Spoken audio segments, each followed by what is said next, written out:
మేము గాంధీ మార్గంలో నడుస్తాం. మా మీద ఎన్ని ఒత్తిళ్ళు వచ్చినా, మా మీద ఎంత ప్రెషర్ పెట్టినా మేము గాంధీ మార్గాన్ని వదలమని చెప్పినటువంటి ఛాన్స్ చెప్పిన యువకులకు జోహారు తెలియజేస్తా ఉన్నా. ఖచ్చితంగా ఈ దాన్ని మనం తీసుకోవాల్సిన అవసరం ఎంతైనా ఉందని తెలియజేస్తాం. పుత్తూరు మండలం కూడా ఒక ప్రత్యేకత చాటుకున్నది. ఈరోజు ఆ రోజు బ్రిటిష్ సామ్రాజ్యాన్ని పాలకున్న గాంధీ మహాత్మా విగ్రహం ఒక్కొక్క ఉంటే మానవ జాతి మన ఆధ్యాత్మిక చింతన లేదా మానవుడు ప్రపంచ దేశాలకి మన భారతదేశంలో అఖండ భారతంలోనే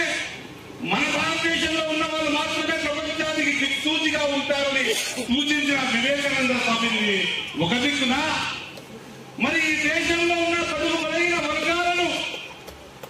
ఆ వర్గాలకు సంబంధించి చట్టరూపకంలో రాసి ఈ రోజు స్వేచ్ఛ వాయువు పీల్చడానికి రాజ్యాంగాన్ని రచించిన అంబేద్కర్ గారు ఒక దిక్కును చూస్తే, ఈ ముగ్గురు మహనీయుల పాద ధూళిని ఒకవేళ మన మీదకి పోతే మన జీవితం చిరశాశ్వతమవుతున్న మాట ఉట్కూరు మండల ప్రజలు గుర్తు చేసి విగ్రహాలు నిర్మిస్తున్నారు. కాబట్టి ఈ ఆశయ సాధనలో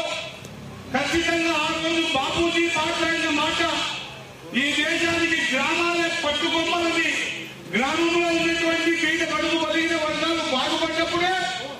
ఈ దేశం బాగైనట్టు అని నిర్ణయం తీసుకుని ఆ గ్రామ అభ్యున్నతి కోసం తాను చేసిన ప్రక్రియలో భాగంగా ప్రతిదీ కూడా భవిష్యత్తు భారతరాలకు అఖండ భారతదేశానికి